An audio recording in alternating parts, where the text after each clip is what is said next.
ಏನಂದರೆ ಇದು ರಾಧೆ ಅಂತ ಫಸ್ಟ್ ಬಂದಾಗ 8 ತಿಂಗಳ ಹಿಂದೆ 9 ತಿಂಗಳ ಹಿಂದೆ ಒಂದು ಯಾರೋ ಇದು ಗೊಡ್ಡಸು ಹಸು ಕರು ಹಾಕಲ್ಲ ವಯಸ್ಸಾಗಿದೆ ಅಂತ ಹೇಳ್ಬಿಟ್ಟು ಕಸಾಯಿಖಾನೆಗೆ ಕೊಟ್ಬಿಟ್ಟಿತ್ತು. ಆಗ ನಮ್ಗೆ ಗೊತ್ತಿರೋವಂಥ ಪರಿಚಯ ಇರೋವಂಥ ಡಾಕ್ಟ್ರು ಅದನ್ನು ಬಿಡಿಸ್ಕೊಂಡು ಬಂದು ಹೆಸರುಘಟ್ಟ ಹತ್ರ ಮಠಕ್ಕೆ ಕೊಟ್ಟಿದ್ರು. ಆಗ ನಾನು ಕೇಳಿದೆ, ನಮಗೆ ಸಗಣಿ ಮತ್ತು ಗಂಜಲ ಬೇಕಾಗತ್ತೆ, ಕರು ಹಾಕಿಲ್ಲಂದ್ರೂ ಪರವಾಗಿಲ್ಲ, ನಂಗೆ ಹಸು ಕೊಡಿ ಅಂತ. ಆ ಸ್ವಾಮೀಜಿ ನನಗೆ 1 ತಿಂಗಳ ತನಕ ಕೊಟ್ಟಿರಲಿಲ್ಲ. ಆಗ 1 ತಿಂಗಳ ನಂತರ ಬೆಳಿಗ್ಗೆ ಗುರುವಾರ ಫೋನ್ ಮಾಡಿದ್ರು, ಮೇಡಮ್ ಬನ್ನಿ ಕೊಡ್ತೀವಿ ನೀವು ಕೇಳಿದ್ರಲ್ಲ ಅಂತ. ಸರಿ ಅಂದ್ಬಿಟ್ಟು ನಾವು ಟೆಂಪೋ ಕಳಿಸಿ ಕರ್ಕೊಂಡು ಬಂದ್ವಿ. ಆದರೆ ಕರ್ಕೊಂಡು ಬಂದಾಗ ಇದಕ್ಕೆ ಜಾಸ್ತಿ ಕಾಯಿಲೆ ಆಗಿಬಿಟ್ಟಿತ್ತು. ತುಂಬ ಕಾಯಿಲೆ ಅಂದರೆ ಕೆಚ್ಚಲು ಬಾವಾಗಿ, ಕೀವು ರಕ್ತ ಮತ್ತು ಸಣ್ಣ ಆಗ್ಬಿಟ್ಟು ನೋಡಿ ಜಾಸ್ತಿ ಆ ಥರ ಹಾಕ್ಬಿಟ್ಟಿತ್ತು.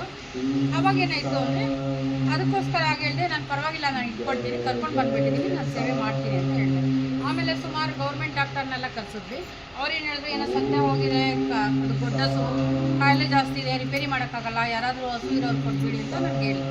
ಕೊನೆಗೆ ನಾನು ಪ್ರೈವೇಟ್ ಡಾಕ್ಟ್ರಿಗೆ ಮಾಡಿಕೊಂಡು ಪ್ರತಿನಿತ್ಯ 3 ದಿನ ಬಿಟ್ಟು 3 ಇಂಜೆಕ್ಷನ್ 4 ಇಂಜೆಕ್ಷನ್ ಕೊಟ್ಟು ಯೂಟ್ಯೂಬಲ್ಲೆಲ್ಲ ನೋಡಿ ಬೇವಿನ ಸೊಪ್ಪು ಅಲ್ಲೊಳ್ಳೆ ರಸ ಅರ್ಶಿನ ಎಲ್ಲ ಕೆಚ್ಚಲಿಗೆ ಹಚ್ಚಿ 1 ತಿಂಗಳು ಹುಷಾರು ಮಾಡಿದೆ. ಆಗ ಚೆನ್ನಾಗಾದ್ರು. ಮತ್ತೆ ನನಗೇನೋ ಡೌಟ್ ಬಂತು, ಹೀಟ್ ಆಗಿರ್ಬೋದು ಇದು ಅಂತ. ನಾವು ಡಾಕ್ಟ್ರಿಗೆ ಹೇಳಿದೆ, ನನಗೆ 7 ಹಾಕಿ ಬಂದು ಕರು ಆಗುತ್ತೆ ಇದಕ್ಕೆ ಅಂತ. ಅವ್ರು ಹಾಕಲ್ಲ, ಅವರು ನಿಮ್ಗೆ ಯಾಕೆ ನನಗೆ ನಂಬಿಕೆ ಇದೆ ನೀವು ಹಾಕಿ ಅಂತ ಹೇಳ್ಬಿಟ್ಟು ನಾನು ವಿಭೂತಿನ ಕದ್ರುಬಿಟ್ಟು ಓಸಿನಲ್ಲಿ ಸಾಯಿನಾಥ ಇದು ಕಸಾಯಿಖಾನೆಗೆ ಹೋಗಿ ಬಂದು ಪುನರ್ಜನ್ಮ ತೊಗೊಂಡಿರೋವಂಥ ಮಗು. ಅದು ಕೆಟ್ಟ ಹೆಸರು ಹೋಗ್ಬೇಕಾದ್ರೆ ಒಂದು ಫಲ ಆಗಬೇಕದು. ನಿನ್ನ ಸನ್ನಿಧಿಗೆ ಬಂದ ಮೇಲೆ ಯಾವುದು ಒಂದು ಒಳ್ಳೇದಾಗಲಿಲ್ಲ ಅನ್ನೋದು ಭಾವನೆ ಬರಬಾರ್ದು ಅಂತ ಹೇಳಿ ವಿಭೂತಿನ ಹಾಕಿ ಹೊಟ್ಟೆಗೆಲ್ಲ ಸವರಿ ಇಂಜೆಕ್ಷನ್ ಜೂನ್ 23 ಬಂತು. ಜುಲೈ 23ಕ್ಕೆ ನಾನು ಇಂಜೆಕ್ಷನ್ ಹಾಕ್ಸಿದೆ. ಈಗ 8ನೇ ತಿಂಗಳು ಫಲ ಆಗಿದ್ದಾಳೆ. ಅದಕ್ಕೆ ಏನು ಸೀಮಂತ ಮಾಡ್ತಿದ್ದೀವಿ ಅಂತ ಹೇಳಿದ್ರೆ, ನಾನು ಮುಂದೆ ಕೇಳ್ತೀನಿ. ನಾವೆಲ್ಲ ಟ್ರಾವೆಲ್ ಮಾಡ್ತಾ ಇದ್ವು. ಟ್ರಾವೆಲ್ ಮಾಡ್ತಿದ್ದಾಗ ಅಮ್ಮ ಹೇಳಿದ್ರು, ನಮ್ಮನೆಯಲ್ಲಿ ಒಂದು ಹಸು ತಂದಿದ್ದೀವಿ, ಅದಕ್ಕೆ ಹೆಸರು ಬೇಕು ಅಂದ್ಕೊಂಡಿದ್ದೀವಿ, ಹೆಸರೆಲ್ಲ ಹಿಂಗಾಗಿದೆ ಅಂತ. ಅದಕ್ಕೆ ಆರತಿ ಮಾಡ್ತೀವಿ ಬರ್ತೀಯಾ ಅಂತ ಕೇಳಿದ್ರು. ಹೋಗಿ ಹನುಮ್ಮ ಅಷ್ಟು ದೂರಿಂದ ಇಲ್ಲಿಗೆ ಯಾಕೆ ಬರ್ತೇನೆ, ಇರಿ 1 ನಿಮಿಷ ಹೇಳ್ತೀನಿ ಅಂದ್ಬಿಟ್ಟು ಅದಕ್ಕೊಂದು ಶ್ರೀಮಂತನೇ ಮಾಡೋಣ ಅಂತ ಹೇಳಿ. ಹೆಂಗಮ್ಮ ಶ್ರೀಮಂತ ಮಾಡಿದೆ, ನಾವೆಲ್ಲ ಹೆಣ್ಮಕ್ಳು ಶ್ರೀಮಂತ ಮಾಡ್ತೀವಿ. ಅದೇ ಥರ ನಮ್ಮ ಇದಕ್ಕೂ ಕೂಡ ರಾಧೆ ಕೂಡ ಶ್ರೀಮಂತ ಮಾಡೋಣ ಅಂತ 1-2 ತಿಂಗಳ ಮುಂದೆ ನಾವು ಮಾತಾಡ್ಕೊಂಡಾಗ ನೋಡಿ ನನಗೆ ಸ್ವಲ್ಪ ಆಗ್ತಾ ಇದೆ. ಅದು ಇವತ್ತು ಶ್ರೀಮಂತ ಮಾಡ್ಕೊಂಡಿದೆ. ಇದರಲ್ಲಿ ಭಾಗವಹಿಸಿದಂಥ ವಿನುತಾ ಕೂಡ ತುಂಬ ಕೃಷಲಾಗಿದ್ದಾರೆ, ಹಾಗೆ ಜ್ಯೋತಿ ಕೂಡ ತುಂಬ ಕೃಷಲಾಗಿದ್ದಾರೆ. ನಾನು ಅದು ಮತ್ತು ಇದಕ್ಕೆ ಒಂದು ಶ್ರೀಮಂತ ಮಾಡ್ತಿದ್ದೀನಿ. ನಮಗೆ ತುಂಬ ಖುಷಿ ಆಗ್ತಿದೆ. ತಗೊಳಪ್ಪ, ನಮ್ಗೆ ಏನಕ್ಕೆ ಶ್ರೀಮಂತ ಮಾಡಬೇಕು ಅನ್ನೋ ಅರ್ಥ ಸಿಕ್ತಂತ ಅಂದರೆ ಎಲ್ಲ ಹಸುಗಳಿಗೂ ಫಲ ಆಗುತ್ತೆ.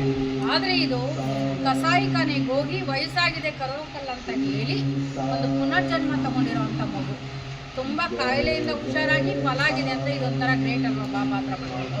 ಅದಕ್ಕೋಸ್ಕರ ಅವಳಿಗೆ ಪುನರ್ಜೀವನ ತಗೊಂಡಿದ್ದಾಳೆ ಅಂತೇಳಿ ಇವತ್ತೆಲ್ಲರೂ ಸೇರಿ ಮಹಿಳೆಯರು ಆರತಿ ಮಾಡಿ ಶ್ರೀಮಂತ ಕಾರ್ಯಕ್ರಮ ಮಾಡ್ತಾ ಇದ್ವಿ. ಎಲ್ಲರೂ ಹಸಿ ಅವಳಿಗೆ, ಅವಳು ದೀರ್ಘಾಯುಷ್ಯವಾಗಿ ಒಳ್ಳೆ ಕರು ಒಳ್ಳೆ ಆರೋಗ್ಯವಾಗಿ ನಾಮಕರಣ ಕೂಡ ಮಾಡಿ. ಅದ್ರ ಜೊತೆಗೆ ಇನ್ನೂ ತಂದಿದ್ದಾರೆ. ಅದೇನಂತ ಅಂದರೆ ಇವಳಿಗೆ ಅಳವಳು ಬಂದಾಗ ತುಂಬ ಅಳ್ತಾ ಇತ್ತು. ಆ ಫೀಲ್ಗೆ ಅಂದ್ಬಿಟ್ಟು ನಾನು ಇನ್ನೊಂದು ಯೂಟ್ಯೂಬಲ್ಲಿ ನೋಡಿ 20,000 ಕೊಟ್ಟು ದೇವನಹಳ್ಳಿ ಹತ್ರ ತೊಗೊಬಂದು ರುಕ್ಮಿಣಿ ಅಂತ ನಾಮಕರಣ ಮಾಡಿದ್ದೀನಿ. ಆಮೇಲೆ ಯೋಚನೆ ಮಾಡಿದೆ, ಇವಳು ಬೇಬಿ ಆಗಕ್ಕೆ ಶುರು ಆಯ್ತಲ್ಲ, ಇವಳಿಗೆ ಮಗು ಆಗ್ಬಿಟ್ರೆ ರುಕ್ಮಿಣಿ ಒಂಟಿ ಆಗ್ತಾಳೆ ಅಂತ ಇನ್ನೊಬ್ಳನ್ನ 20,000 ಕೊಟ್ಟು ತೊಗೊಂಡು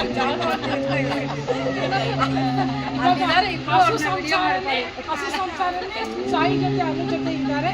ನಾವೆಲ್ಲ ಸೇರ್ಕೊಂಡು ಅದಕ್ಕೆ ಯಾವಾಗಲೂ ನೋಡಿ, ಇವಾಗ ಬಿಟ್ಟಿರಲ್ಲ ಅವರಿಬ್ರು, ಇವಳು ಇಲ್ಲಿರೋಂಥ ಅವರಿಬ್ರು ಕೂಗ್ತಾ ಇದ್ದಾರೆ. ಅವರು ಜಾಂಬವತಿ ರುಕ್ಮಿಣಿಯರು, ಇವರು ರಾಧೆ. ನೋಡಿ ಈ ರಾಧೆ ಸ್ವಭಾವ ಎಷ್ಟು, ನೀವೆಲ್ಲ ಹೆಣ್ಮಕ್ಳೆಲ್ಲ ಅದಕ್ಕೆ ಮಾಡಿದ್ರು ಒಂಚೂರು ಕಚ್ಚಿ ಸೌಮ್ಯ ರಾಧೆ ಅಂತ ನಾವೆಲ್ಲ ಹೇಳೋಣ. ಅದಕ್ಕೆ ಸೌಮ್ಯ ರಾಧೆಗೆ ಜಯವಾಗಲಿ, ಸೌಮ್ಯ ರಾಧೆಗೆ ಜಯವಾಗಲಿ, ಸೌಮ್ಯ ರಾಧೆಗೆ ಜಯವಾಗಲಿ.